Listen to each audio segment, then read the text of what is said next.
तेरा रंग काला सखी रोज ही घर पे बुलाती है, सखी रोज ही घर पे बुलाती है, और माखन खूब खिलाती है, और माखन खूब खिलाती है। सखियों का दिल काला इसलिए काला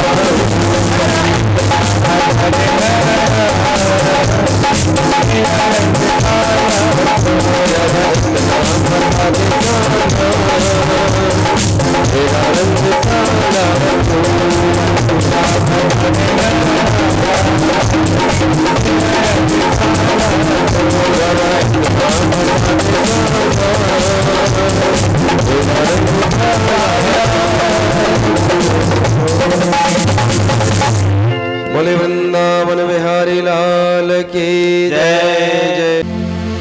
महाराज धेनुकासुर आया, प्रलंबासुर आया, कोई भी लौट करके नहीं गया। सुखदेव जी कहते हैं कि जब कई राक्षस आए, तरह तरह के उत्पात होने लगे, तो नंद बाबा ने एक दिन अपने ग्वालों को बुला करके मीटिंग की और कहा कि भाई जब से हमारे यहाँ लाला का जन्म हुआ है, कन्हैया का जन्म हुआ है, तब से वृंदावन में, यहाँ गोकुल में कोई न कोई उत्पात होता रहता है, कोई न कोई राक्षस आता रहता है। महाराज हमको ये जगह छोड़ देनी चाहिए, ये जगह हमारे उपयुक्त नहीं है। भाई हमारे यहाँ जान माल का खतरा है, तो उस जगह पर रख करके क्या करेंगे। सभी ने बाबा की बात मान ली और अगले दिन सभी ने छकड़ों पर अपना सामान लादा। भगवान कृष्ण कौन है पता है आपको? चरवाहे। बैलगाड़ियों पर सामान लादा, गाय बछड़े भैंस बकरी सब ली और चल दिए महाराज।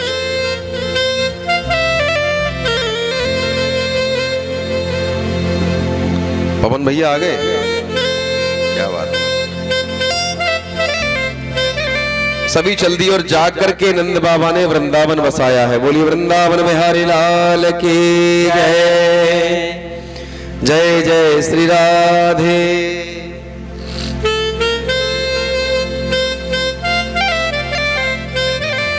सुखदेव जी कहते हैं कि राजन, गोपियां व्रजांगनाएं, पहले ग्रीष्म ऋतु थी, ग्रीष्म ऋतु के बाद आई वर्षा ऋतु, और वर्षा ऋतु के बाद कौन सी ऋतु आती है? शरद ऋतु। शरद ऋतु के जो प्रारंभ का महीना होता है वो कौन सा महीना होता है बताइए? सर्दियों का पहला महीना कौन सा होता है?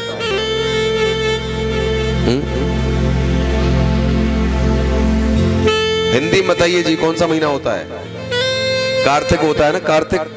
कार्तिक मास में नवयुवतियां जो होती हैं, जिनका विवाह नहीं हुआ है, एक व्रत करती हैं, प्रातःकाल जाग जाती है, स्नान करती हैं, और आपके यहाँ पता नहीं, हमारे यहाँ दीवार पर एक मिट्टी की मूर्ति बनाती है देवी की, जिसको माँ कात्यायनी कहा जाता है, ठीक है ना, माँ गौरी कहा जाता है उसको, उसका पूजन करती हैं। और वैसे कहा जाता है कि अविवाहित युवतियों को गौरी का पूजन ही करना चाहिए। जय जय गिरिवर राज किशोरी, जय महेश मुख चंद्र चकोरी। जय जय गिरिवर राज किशोरी, जय महेश मुख चंद्र चकोरी। जय गजवदन शरावन दामिनी सुतदाता, मंगल भवन अमंगलहारी, प्रभो तुम शरण अजर बिहारी। दीन दयाल तुम्हारी, रघुनाथ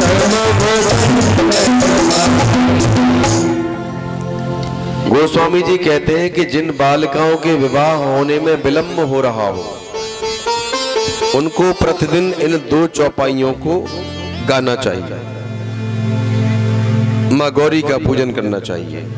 ऐसा करने से उनको अच्छे घर और वर की प्राप्ति होती है। और ये दोनों चौपाइयां बालकांड में आती हैं महाराज। जय जय गिरिवर राज किशोरी, जय महेश मुखचंद्र चकोरी। जय गजबदन षडानन माता। गजबदन किसको कहा जाता है? गजबदन गणेश को, और षडानन कार्तिकेय को।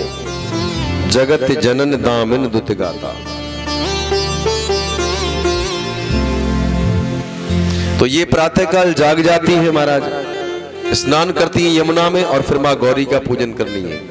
सुखदेव जी कहते हैं कि राजन गोपियां एक गलती भी करती हैं, एक पाप भी करती हैं। क्या पाप करती हैं? कि वो प्रतिदिन प्रातःकाल ब्रह्म मुहूर्त में यमुना में निर्वस्त्र होकर के स्नान करती हैं।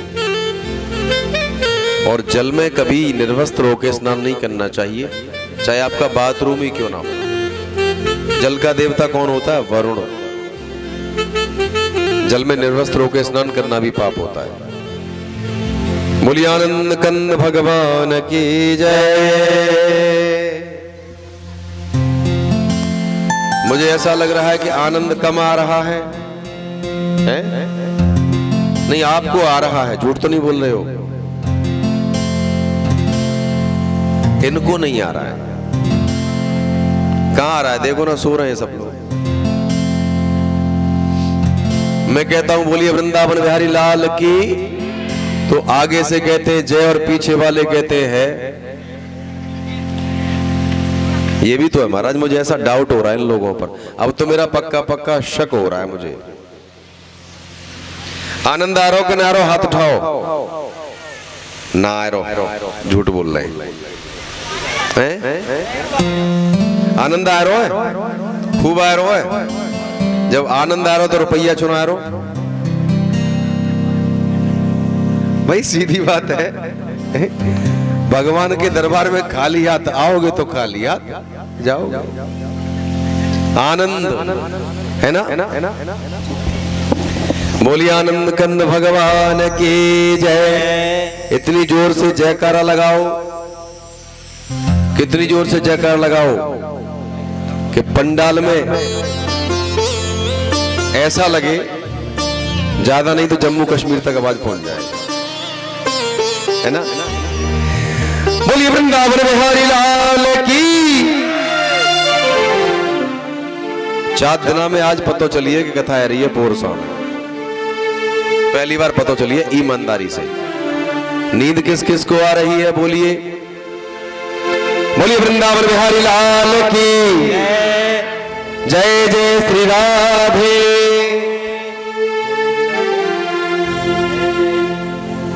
जय जय श्री राधे। पवन भैया एक बड़ी बूढ़ी अम्मा थी, अम्मा, बड़ी बूढ़ी अम्मा।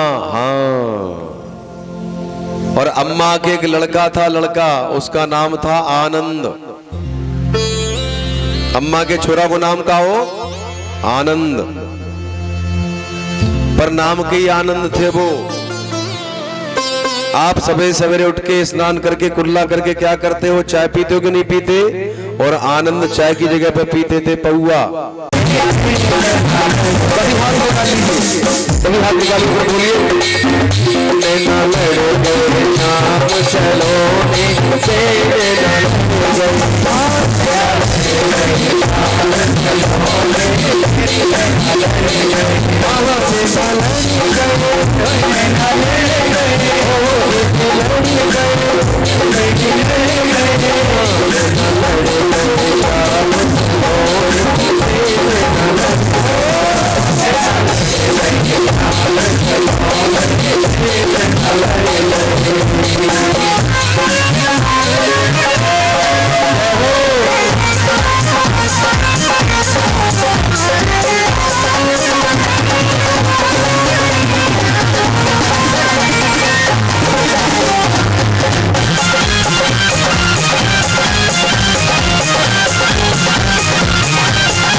बोले वृंदावन बिहारी लाल की जय।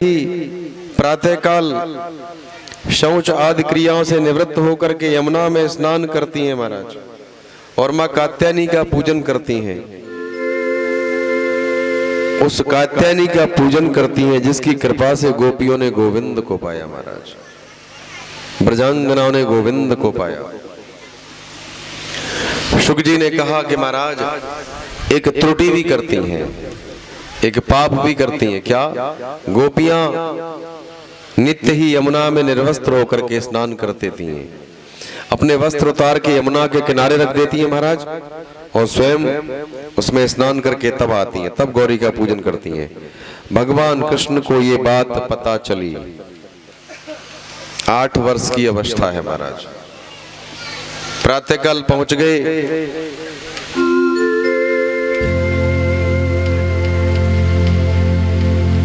गोपियां अपने वस्त्र उतार करके यमुना में स्नान कर लगी महाराज। भगवान कन्हैया ने जाकर के चुपके से सभी के वस्त्र उठाए और एक पेड़ पर ले जाकर के बैठ गए और वेणु निनाद करने लगे।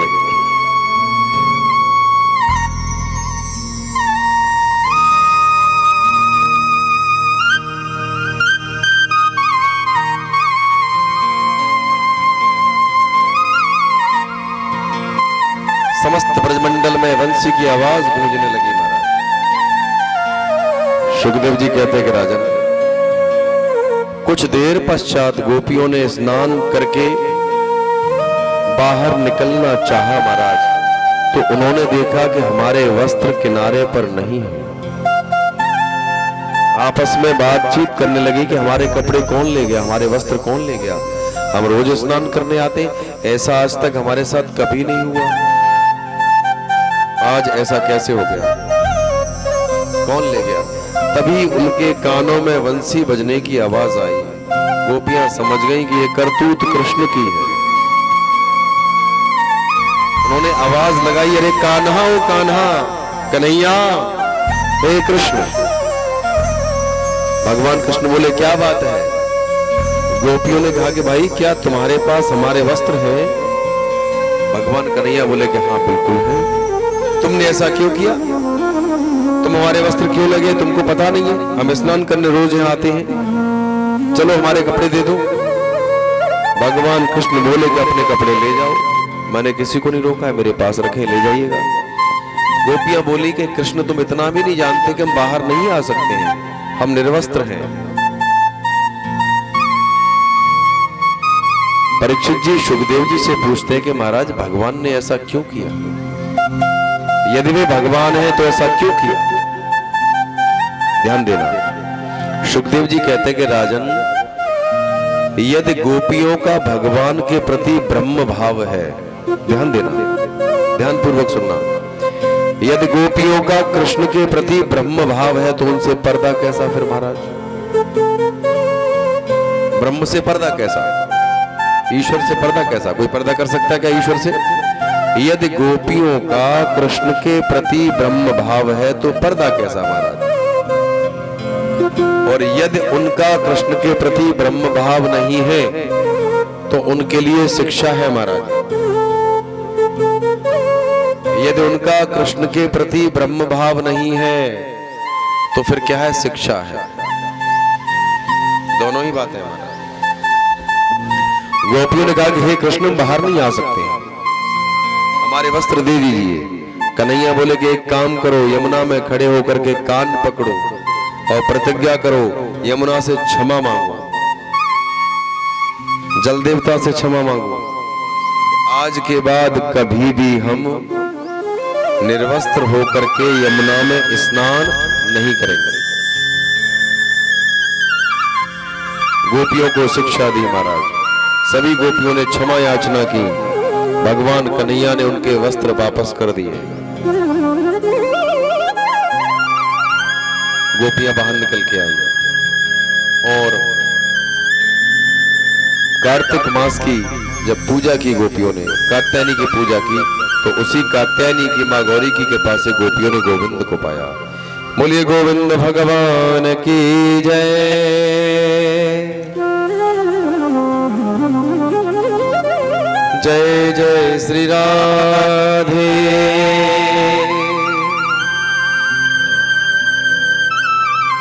बाके बिहारी लाल। सुखदेव जी ने कहा कि महाराज भगवान ने गोपियों को उपदेश किया, बहुत सुंदर शिक्षा दी। एक बार की बात है,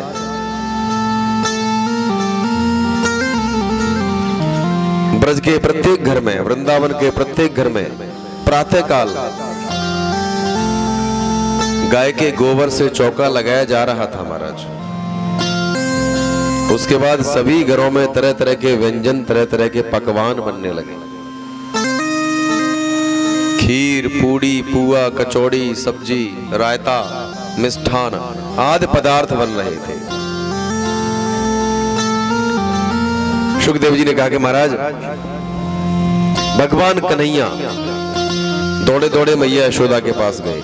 मैया यशोदा अपनी रसोई में, अपने चौका में ये सारी चीजें बना रही हैं, सभी पदार्थ बना रही हैं।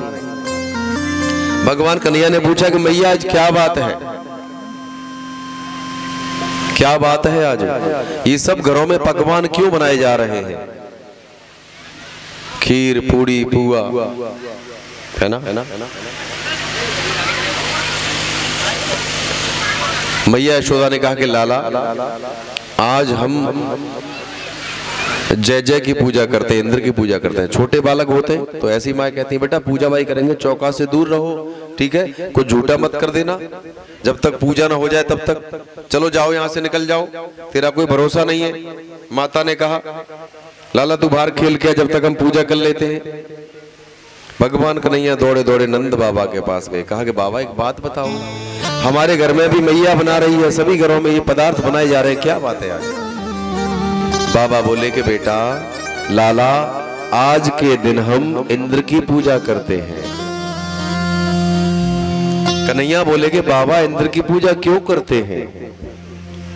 बाबा ने कहा कि बेटा इंद्र वर्षा के देवता हैं, जब हम उनकी पूजा करते हैं तो अच्छी वर्षा होती है, और जब अच्छी वर्षा होती है तो अच्छी फसल होती है। और जब हम वनवासी हैं, किसान हैं हम लोग, वर्षा होती है तो खूब वनस्पतियां उपजती हैं महाराज, घास भी उगती है भूमि पर जिससे हमारी गाय चरती है। फसल अच्छी होती है जिससे हमें अन्न प्राप्त होता है, और थोड़े से अन्न को बाजार में बेच करके धन भी प्राप्त करते हैं हम लोग। अन्न को, इंद्र को अपने मान का थोड़ा अभिमान हो गया था महाराज। भगवान कृष्ण वो दूर करना चाहते थे। भगवान कन्हैया बोले कि हे बाबा, जीव अपने कर्मों के अनुसार सुख और दुख प्राप्त करता है। ध्यान देना, यदि तुम सुखी हो तो अपने कर्मों के अनुसार, यदि आप दुखी हो तब भी अपने कर्मों के अनुसार। इसमें भला उनका क्या रोल है महाराज? अच्छा एक बात मुझे बताइए, आप इंद्र की पूजा करते, क्या कभी उसने प्रकट होकर के तुम्हारे भोग को स्वीकार किया है? बाबा बोले कि नहीं। तो कन्हैया बोले कि आज एक काम करिए आप, हमारी गैया, हमारी सभी गायें कहां चरती हैं? गोवर्धन पर्वत पर, गोवर्धन पर्वत की तलहटी में। हम सभी इसका आश्रय लेते हैं महाराज। आज आप कृपा काम करके काम कीजिए, मैं कहूं उस देवता की पूजा कीजिए, और मैं गारंटी देता हूं कि वो देवता स्वयं प्रकट होकर के तुम्हारी पूजा को स्वीकार करेगा। पूजा के लिए क्या क्या बना करके लाए हैं आज आप? चावलों की खीर बना के तो नहीं लाए कोई? आज एकादशी है, बरूथिनी एकादशी। कुछ लोग एकादशी का व्रत भी करते होंगे महाराज। कल सूर्योदय के समय इसका पारायण है एकादशी का।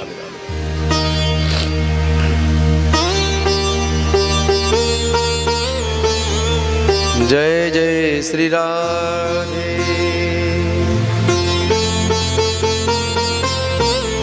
सुखदेव जी ने कहा कि राजन, भगवान कन्हैया ने जब बाबा से कहा कि बाबा आप एक काम कीजिए, मेरे कहने से गोवर्धन की गिरिराज जी का पूजन कीजिए, और स्वयं गिरिराज देवता प्रकट होकर के तुम्हारे पूजन को स्वीकार करेंगे। सभी पदार्थ तैयार कर लीजिए।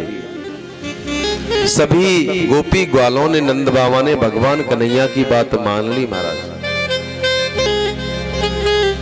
वे जानते थे कि कृष्ण जो कह रहा है बिल्कुल ठीक है। तो सुखदेव जी कहते हैं कि सभी पूजन का थाल सजा करके गोवर्धन का पूजन करने के लिए चले। कहां रखवाओगे गिरिराज जी को? रखवा दो, मंगवा कर। सभी गाएंगे